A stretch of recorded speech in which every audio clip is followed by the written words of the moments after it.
This episode is brought to you by Liquid IV. Guys, if you don't know what Liquid IV is, well, buckle up because I'm going to throw you a game changer.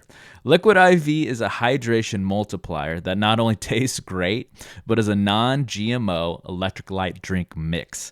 Powered by cellular transport technology to deliver hydration to the body faster and more efficiently than water can just do alone. One stick contains 3 times the electrolytes of traditional sports drinks with 5 essential vitamins.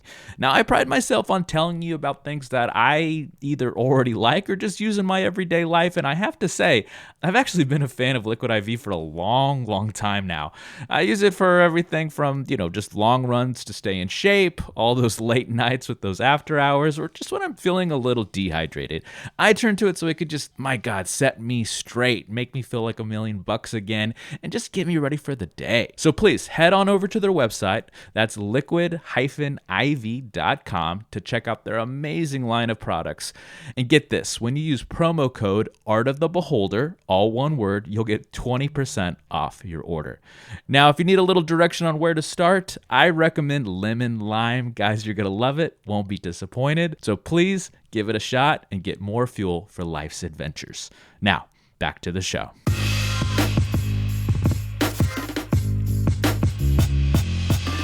Greetings and salutations, all you beautiful people, and welcome to another episode of Art of the Beholder, a show dedicated to all things eclectic in the world of art. I'm your host, Novo, and today we're going to be talking about art in photography by sitting down with photographic artist Matt Jacob. Traveling the world as a pilot, Mr. Jacob specializes in capturing the evocative, dynamic, and complex lives of his subjects through a series of photos and pieces that truly tries to find out what's at the center of their story. So guys, please give a warm welcome to Mr. Matt Jacob. Matt, welcome to the show, man. Really great to be here. Thanks for having me. So I always like to give our listeners a little background first before we really dive into the nit and gritty of your art and craft. So please just, briefly tell us how did we get here? How did you come into this industry, this passion, this craft? How do we come here today? Yeah, I don't really know. I mean, it's evolved quite a lot over the last 10 years, but really it was the pilot thing that led me to travel around the world. And there was something inside of me that wanted to start kind of documenting what I was seeing, what I was experiencing, these places. Back then there wasn't really social media. I don't know. I just wanted to, I wasn't really a writer.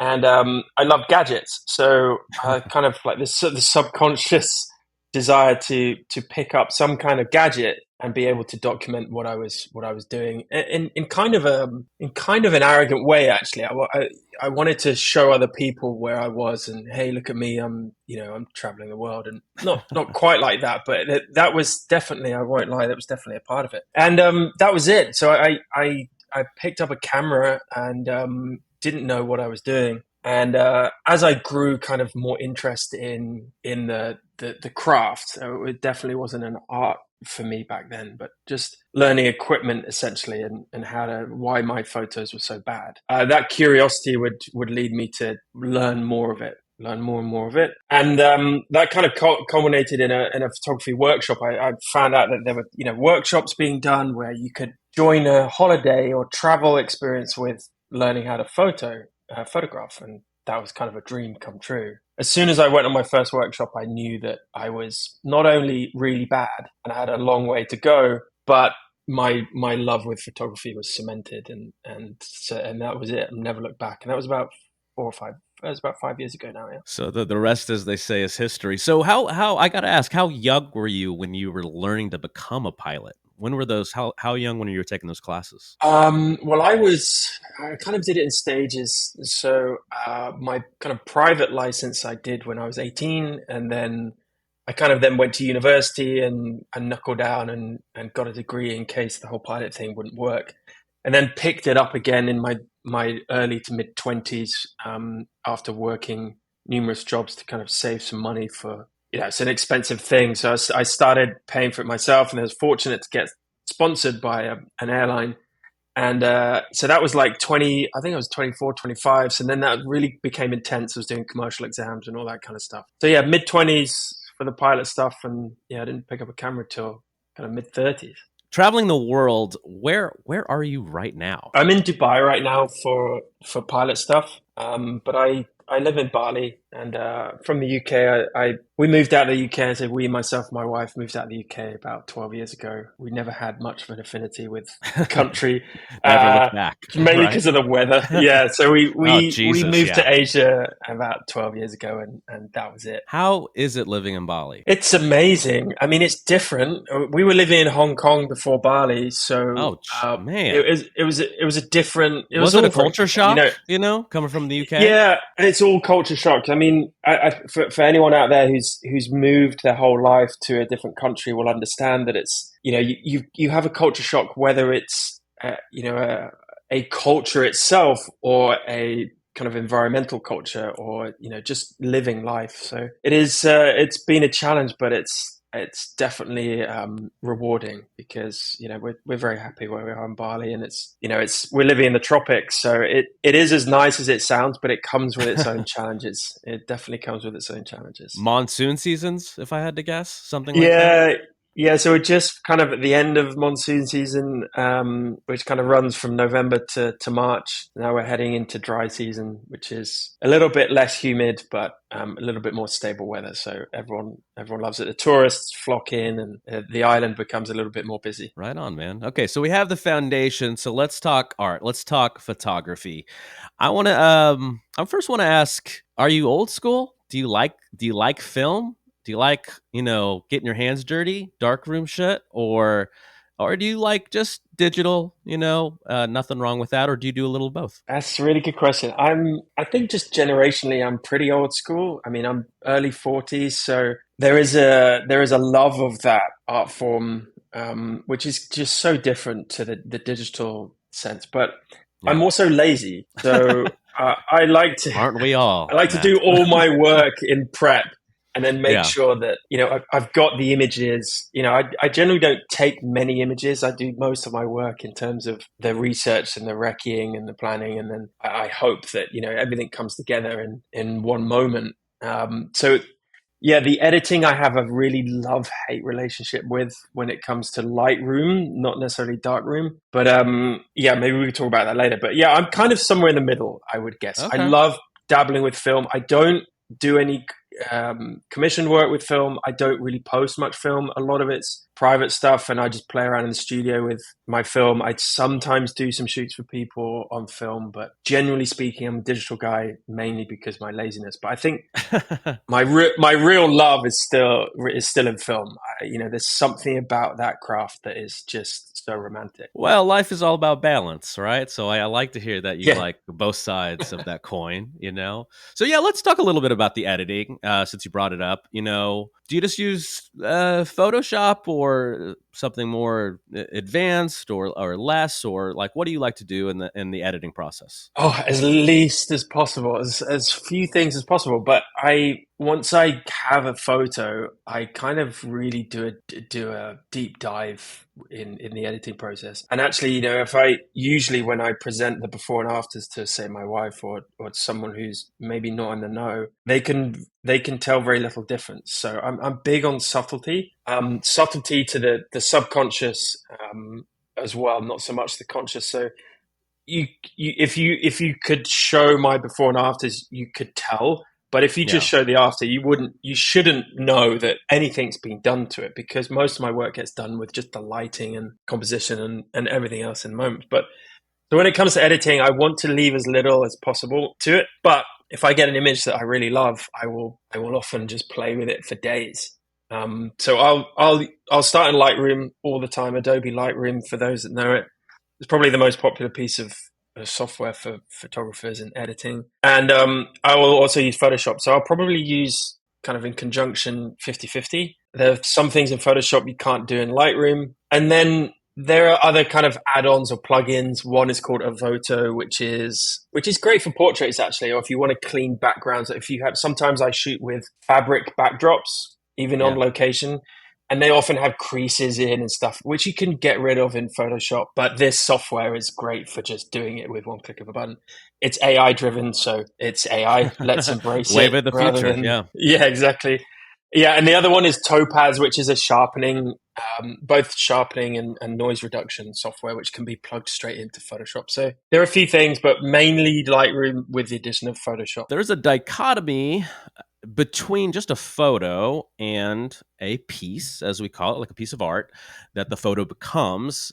So where is the line for you? When do you, man, like when do you know when you're ready to publish something, or if the edit's gone too far, or it's not quite ready yet? Yeah, this is a really good question, and although there's no definitive answer, I believe it depends entirely on the intent of the photographer. So I know a lot of photographers who will go out with their camera knowing that they're going to create more of a almost a design piece or a graphic design piece where they're going to Like a lot of staging yeah, kind of things staging, beforehand? it's maybe staging, but more in the post-production and the editing where they know they're going to add a load of effects or they're Ah, going to blend a lot of images together or they're going to create these weird and wonderful Photoshop effects because that's their art form. So whether you can call that photography or not is not for me to say. But for me personally, it's really just experience, screwing up and messing up so many photos because I've over edited them. I can just learn by making those mistakes. So I know immediately now when I've gone too far on the edit. But as I said before, like I generally will make a very, very conscious effort to be as subtle as possible in the edit. So look, it's really me as a portrait artist. I know that I need to make sure that there are a few rules when it comes to editing. Like I want to make sure that there are no distractions in the image. So I am perfectly comfortable. And this is just my philosophy because this is a hot topic for all photographers and always will be from the invention of photography until, even if AI is generating 100% images, right? Whether you call that photography or not or whatever. But so this debate will roll on forever. For me, like removing distractions is hugely important. I want a viewer to be able to focus where I intend the viewer to be to focus on. So, if I've got a portrait and I've got maybe a couple of plastic bottles on the floor, or if I've got some dust marks on in the sky, or if I've got I don't know maybe the corner of someone's face just coming into the frame, I'm happy to crop that or I'm happy to spot remove them in Photoshop just so that I can remove all these tiny little distractions. For me, I believe that's an important part of the art. So that's my intention blending with the actual outcome, right? So it totally depends. If you're a documentary photographer, then you really shouldn't be doing anything, right? Because your intent is to document exactly what that moment and exactly what that location and subject is actually doing in that moment. It really depends. But so for me, I know that if I've got rid of all my distractions and then I'm still playing on top of that with like, I don't know, I never do this, but if I'm, you know, oversaturating colors or if I'm adding in extra features on a human face or if I'm taking away hair and all this kind of stuff, then for me, I've gone too far with that to try and make this thing too perfect. It comes down to instinct. When you get to publishing, when you want to share it, I sit on it for days. Like I call it kind of emotional space. Hmm. If I do, I've just done a project in Varanasi, India, and I won't probably sit down to do those photo selections, those edits for another couple of weeks because I don't want to be tainted by my emotional state of that time and what I feel like, I've got to get these out and, I really want to look at them, really want to edit them. I want to have separation. I want to be in a completely different perception. I want to be in a Yeah. different context. I want to be as objective as possible. And the same is true for when I've finished editing. I want to do an edit 99% of the time. I'll go back and maybe look at it the next day and go, that's shit. I'll maybe start again, right? Because it depends entirely on your state of Are mind. you your own worst critic? Yeah, I mean, we all are. But definitely, I did a video the other day, and it's like, as artists, we're never content, and that's both a good thing and a bad thing. At some point, you're gonna have to pull the trigger. Blessing and a curse. Yeah. Yeah, exactly. So yeah, I think when I know it's ready for publish, when I can look back on it after a day or two, and I choose not to do any more to it or not to restart, then I know it's good because I'm looking at it from a completely different perspective after having different sleep, after talking to different people, after having different experiences, a different state of mind. 5 coffees instead of one, or vice versa. Whatever it is, you're in a different state of mind, and I think that's really important as photographers to be able to have that context and have that objectivity. You make a really, really good point on intent. I think intent is so important after I really think about it. And is there a part of you that wants to do the other side of photography where you're manipulating a piece so much that it becomes surreal, like something like Storm Thorgerson used to do back in his day, stuff like that? I have interests in other genres of photography, but no, look, I dabbled in it a little bit because I'm a bit of a tech geek, a little bit. I mean, I love gadgets. So, COVID was a good example where you couldn't really go out that much. And so, you'd learn to really elevate Photoshop skills, and Photoshop is so deep and complex. And I probably know about 10% of it. Oh my God. I mean, it's just endless. And there's updates every couple of months. So there's all, you never know it truly. So there is definitely curiosity there. But like I said at the top of this show, I'm pretty lazy. I'd rather just get a beautiful shot and then do the least with it as possible. But there is a curiosity there for sure, definitely. So you're a minimalist. You wanna capture your vision initially, then pre instead of post. I like that. So let's talk about your pieces a little more. And I want to talk about color theory because, like, when I was looking at your pieces, it was just popping with color. It was just so vibrant. Now, do you get that in the original photos, or is that some of that in the edit? Both. Now I'm a little bit more seasoned. I'm able to kind of see ahead. Like I know what's going to be on my screen, if that makes any sense. Totally. In the edit. So Yeah.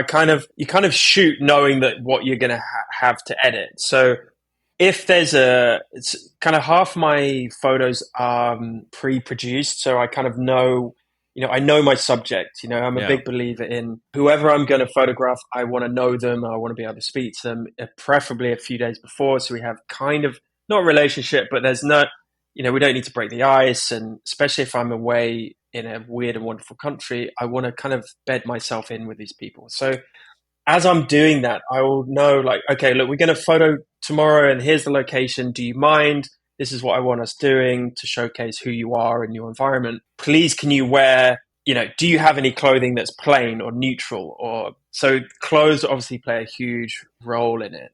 So I'll try and do as much work in the pre-production before I have to start, because there's only so much you can do in Photoshop. I mean, I'm not that seasoned enough to be able to just spend hours with all of the different layers and all the different color functions.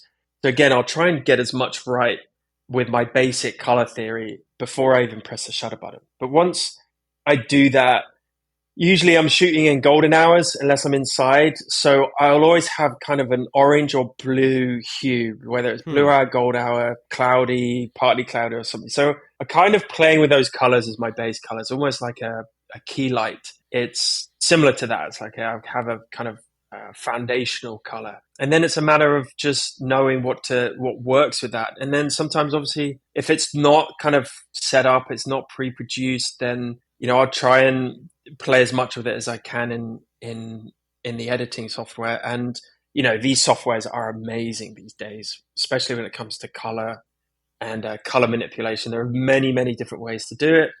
And I think just getting white balance set is sometimes really difficult, and you have to play with it for a long time, because until you get white balance set, everything else kind of falls by the wayside. So yes, it's a bit of both. And sometimes I get the Adobe color wheels up and I want to make sure I'm having complementary or monochromatic colors or whatever it is, whatever that intention is with the image, then, I'll adapt accordingly. And you brought up something that I didn't even think about, and that's why I love these kind of conversations, because I learned so much during the interview, during the conversation, is your relationship with your subjects. I didn't even think about that part of the process, essentially the pre-production of, like, I imagine you have to, I'm looking at your Indonesia, your Lost Tribes, the Cowboy, Uganda, Mongolia, like I'm looking at all of your series of pieces, and I realize there's got to be language barriers and, like trying to find this happy medium of getting to know your subjects, but not getting to know them so much that you're creating inauthentic looks with your pieces and things like that. How do you juggle those two worlds? Yeah, that's the biggest challenge that I enjoy the most. Like I, those images actually you're looking at are really old. So I'm updating my website at the moment, and we'll talk about that later because it comes into some of my other projects I'm doing. But The 365 yeah, project, right? But yeah, it's really difficult. Like, I was just in India, and we had 4 full days to shoot, and not by design. Like, I was there with a student, and he wanted to learn to use some different lighting techniques, artificial lighting in the field, which is one of the most challenging kind of things to do. So we had 4 days, and which, usually I would take 4 days just to learn about the location if it's new to me, meet the people, get to walk around town and meet random people, or people that I think would be good to tell that story. And then you have to spend time getting to know them. Maybe they don't want their photo taken, in which case, you don't want to waste too much time, but you want to be polite. And there's this whole kind of underworld of really putting the work in to make sure that that photo is as genuine in terms of who they are as possible. And this translates to both like studio work. Imagine you go in, you've got a headshot booked, right? And you go in, even a headshot. I don't do headshots, but if you go into a studio and you like never had your photo taken before, and they just say, right, sit on the seat and look at the camera. What type of photo is that going to be? You're going to be cold. You're going to be, almost just rigid and not, unknown. You had no introduction. You don't really know what to do. You don't know what pose to do. You don't know who this person is, right? You're just sitting across from a stranger looking through a camera that you've never done before. So times that by 10 if you're in a location where people have never seen a camera before, let alone had their photo taken. So, this big white guy walks in and he's like, hey, just look at my camera. It just doesn't work like that. And it may do, but you're going to get a really sterile photo. So every time I travel with a fixer, what's called a fixer, which is essentially a photography guide. He will help A, translate, B, recce locations with me, C, research the people, and help integrate me with that person or with those people or with that family or with that tribe. So they are absolutely pivotal to what I do.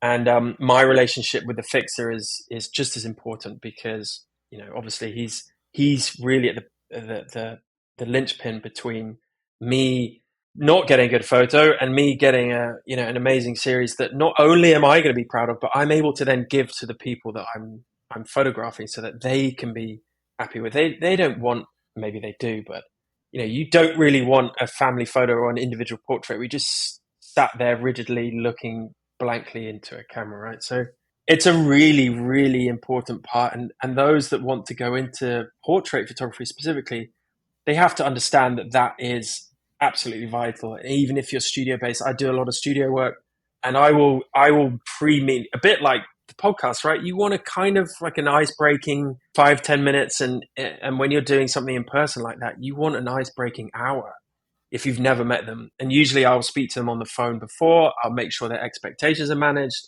Then they'll come in for a coffee. We'll just sit and chat like humans, and then at least make them feel at ease. But also I get to understand a little bit more about them, who they are, what they like, what they don't like, because you don't want to put someone in a position that they're not, familiar with or that they don't like. And the same is on location. I've made faux pas before where I haven't maybe 100% understood the culture, or just loads of little things where, you may be a little bit ignorant. As however much research you might do, you may not know the nuances of that location or that tribe or that culture or that family or whatever it is. And so that time and that effort beforehand allows me to get that out of the way for a start, but also put these people at ease so that when I get them in front of the camera, I'm able to direct them a little bit more. Like, can you just move your head a little bit, or can you look a little bit more relaxed? Or, I'm going to give you some tips to relax. They don't mind then me touching them if I want to move their arm or swivel their body or things like that. So yeah, it's absolutely critical that I'm able to have that time if I can, and if not, have a fixer who's able to really work with me on that. So after, my God, the thick of all of this, after the thick of it, what then at the heart of it all, what story are you trying to tell then? Yeah, well, it depends again on intent, and usually the places I go to will be specific ideas or concepts that I've had, or just curiosity in terms of the location and the people there. I'm doing a really long series in Indonesia at the moment, mainly because I live there and it's easy for me to get around, but it's such a diverse country. And I want to tell the story of its diversity, but it's also its ancient roots in the cultures and the subcultures there, Hmm. as well as the complexity across all of these subcultures. So there's a story in itself, and I know that just by digging into it more, each kind of subsection and subpart that I photograph, I know there will be individual stories, like a story of a family, maybe. I just did a Yeah. project last year of the Sea Gypsies who here in Indonesia, I say here, I'm not there at the moment, but in Indonesia, they lived for centuries essentially underwater, on the water. So they never were land based. So they Hmm. learned to live on the water. So they would build their own boats and then just live on those boats, and then obviously just dive to fish every day. And they're nomads, so they would just sail around the world essentially, certainly around Southeast Asia. So there's a story there in itself, but really the fascinating stories are of the individuals. So as a photographer, it's difficult to tell those stories because you're dealing with a two-dimensional static image. It's not like a video or movie where you can have audio, you can have different angles, you can have different clips, so many, tied together to be able to have that narrative. So with the still images, Yeah. I work a lot in series. So a series as in series of images. So my story is usually presented over a set of 10 or 20 images. I find it very difficult to, especially as a portrait artist, to tell a story with one image. I actually don't think you can. And we talk about this all the time in the photography world. It's like, oh, you got to tell a story. You got to tell a story. Well, you don't. You've got to tell elements of a story, to be able to tell elements. And I just call it context. In a still image, you want context. You don't want an image that's flat and is not, not giving any curiosity or interest to the viewer.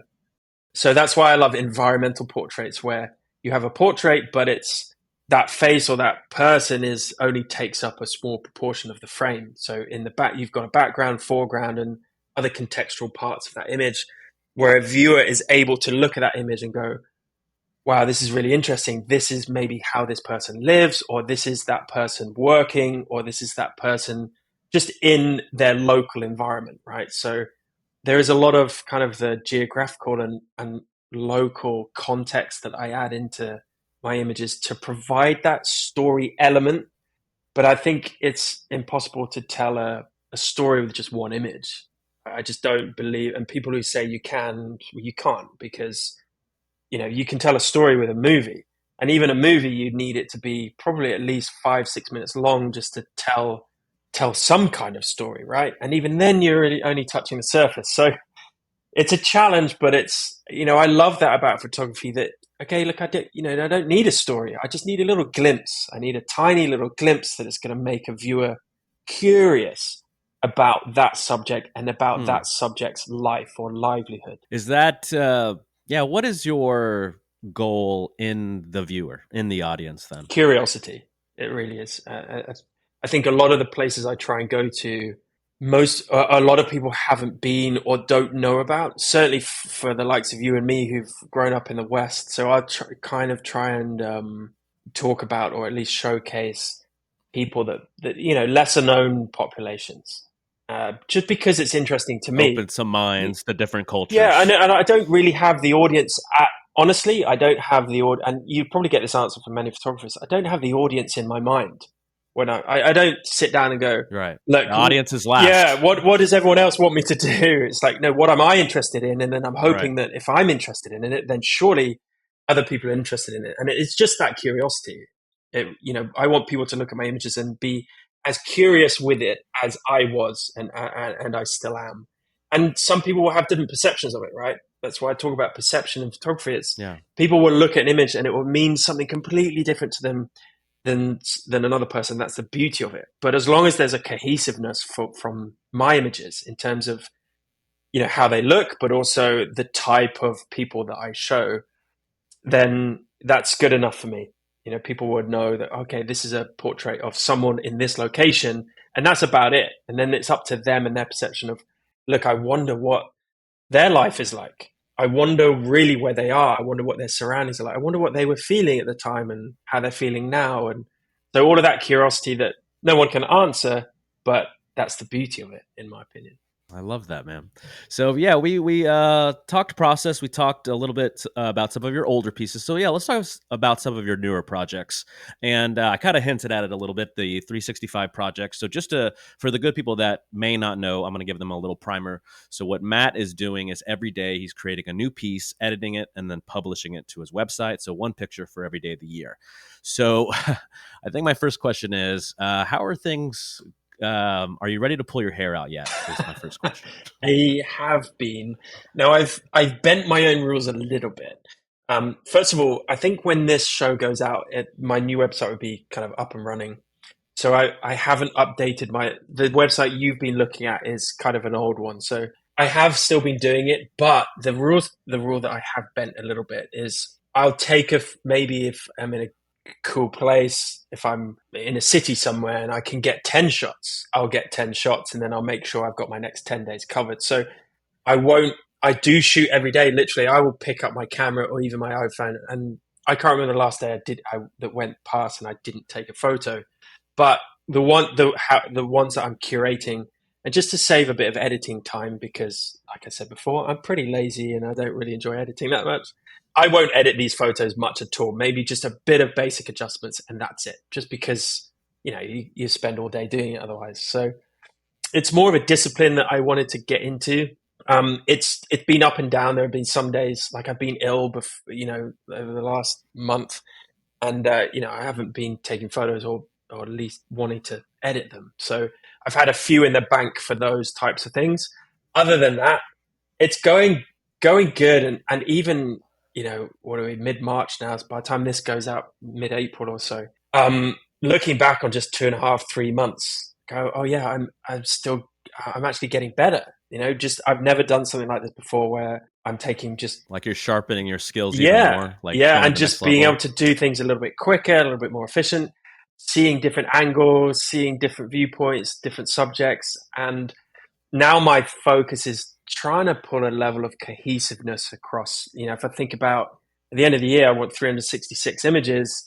How I don't want to look all really sporadic and weird. And the one way to do that, you talked about earlier with color, is editing. So I'm not a big fan of presets, but here is where a couple of presets really do come in handy, just to provide the cohesiveness across such a large array of photos. Because I could do a photo in our bedroom. We're in a hotel room at the moment. I could do And a it lets you photo. play a little more, I imagine. Exactly. Yeah, it allows a little bit more flexibility. I can shoot a photo in a hotel room as much as I can shoot a street shot in the middle of a city, and hopefully make them all part of the same series. So that's the challenge for me right now. Well, regardless of older pieces or newer pieces, like when I was getting to know your pieces, you definitely have a style, you have a look, you have an aesthetic, which is amazing. I think that's one of the things all of us artists strive for, is a voice and to create identity.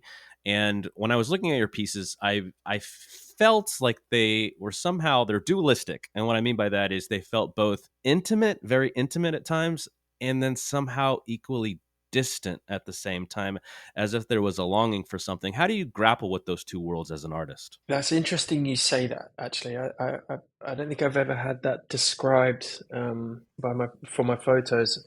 I I don't know. That's not an intention of mine. I think that just comes through because of the situation. If to get a really intimate photo, and like I said before, generally you have to know the people very, very well. You have to make sure that they're extremely comfortable. Maybe you have to do trial and error multiple times, and just have a very, very controlled and relaxed, maybe not controlled, but very, very relaxed environment.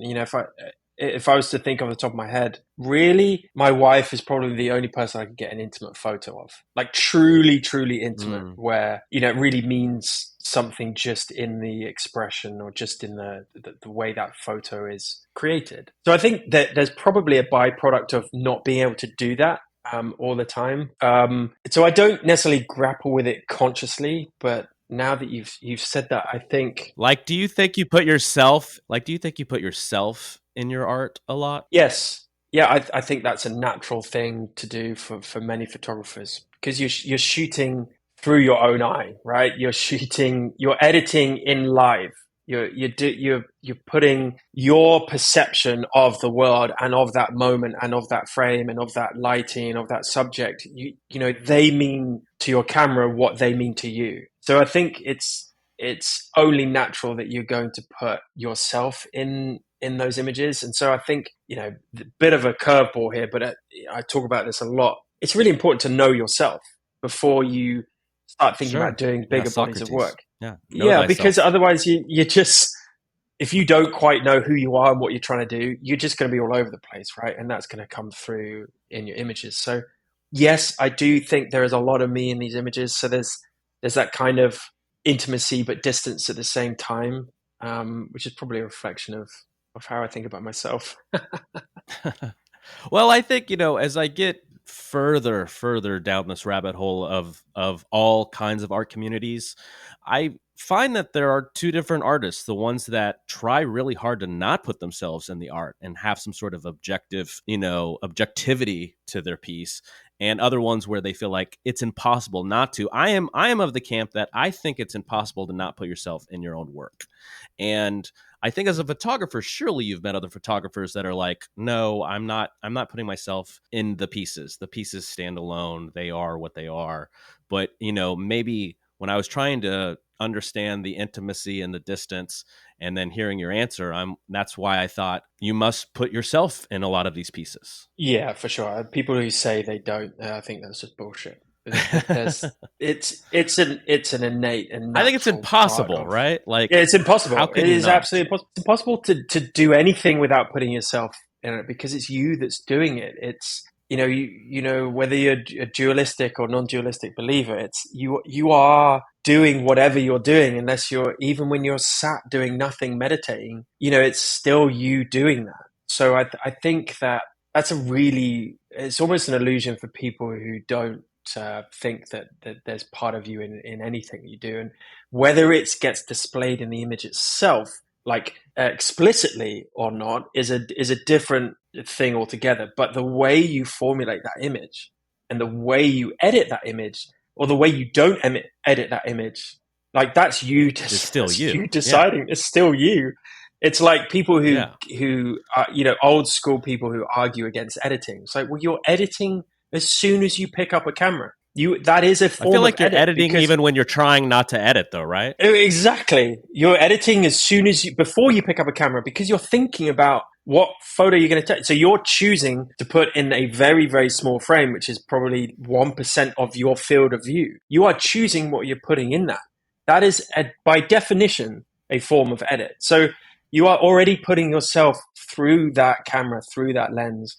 And so, yeah, obviously there are varying degrees of that. And I think with my lighting and the subjects I choose, again, because I'm interested in that topic or that subject, then a lot of me is going to come out in that. Now, how that's framed, how that's composed, what lens I might use to translate intimacy or not, is again my decision. But there's an intent behind that. So I think, yeah, I'm sure there's a lot of me in it.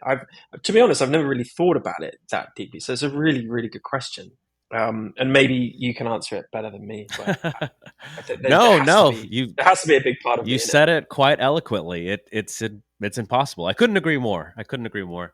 So let's on that note, let's switch gears a little bit because the good people may not know this. So let's do a little plug. You are also a podcaster yourself. So tell us about that. I am, yeah. I don't know whether I like to call myself a podcast, but I do host a podcast, and I absolutely love it. I feel being part of that community has opened up a whole new satisfaction, intrigue, and general happiness for me because it's fantastic. And when I got into photography, one thing that was hugely missing, I was brought up as a team sports player. I played all the sports, and every sport I played was a team sport. So I was just kind of in my blood was being part of a team. And when I started photography, I saw that this was kind of protective individual nature around photography. It's like, well, it's definitely a little bit cliquey, can be. And, there are obviously very different parts of the photography world. But anyway, that I spotted that initially and was like, I don't really like that about photography.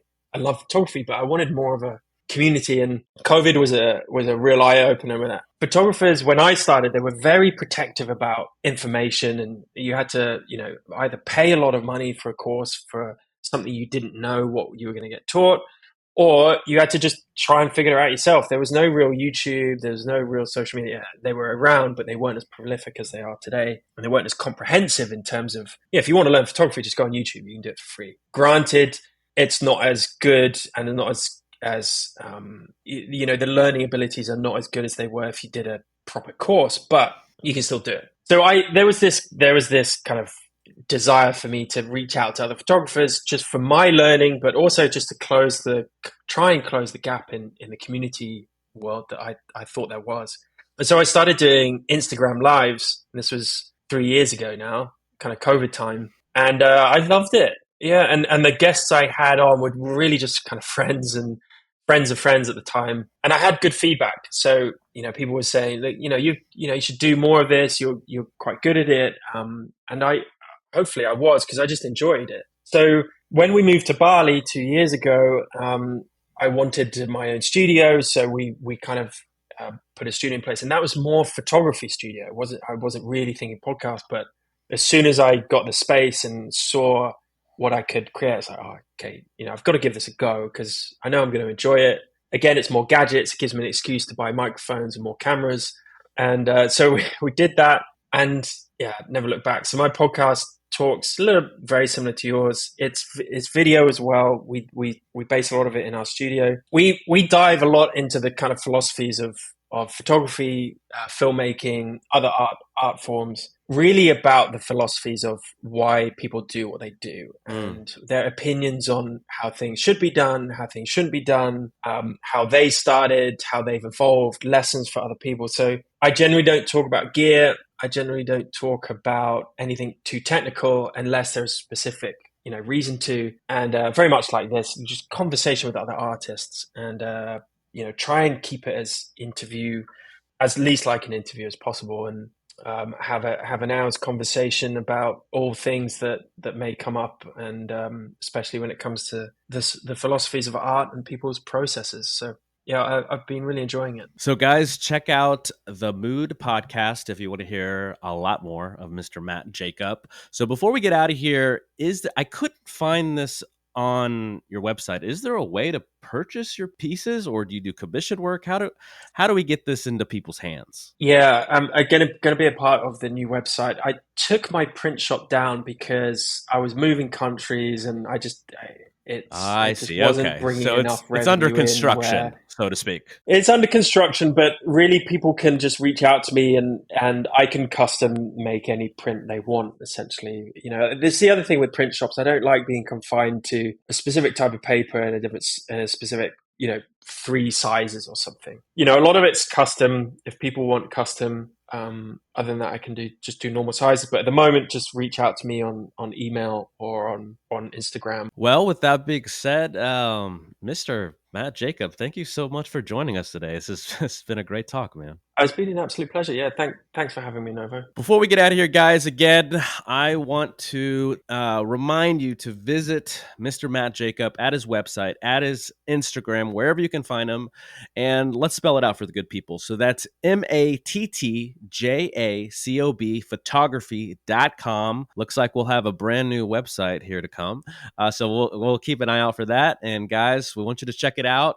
I want to thank you guys for listening. And if you like that, of course, you can check out our stuff at novodayproductions.com. You can always follow us at _Novo_day, and Days to Ian at Novo Day Media. Don't forget to like, subscribe. You know what to do. It's internet etiquette by this point. You know what to do if you want to do it. And if you'd like to sponsor a little love child or be on the show, don't forget to reach out to us at novodaymedia@gmail.com. So until next time, guys, be good to each other. And as always, good luck and Godspeed. We love you.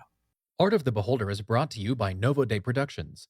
Created and hosted by Novo Day and the Novo Day Collective. Facebook.com/Novo Day Media, @Novo Day Media on Twitter and Instagram. Music by A Company. Facebook.com/ACoMusic123. ACO on Spotify. Logo design by Tom Justice, JESTUS, of thejusticecompany.com, and executively produced by Clayton Anderson. All rights reserved.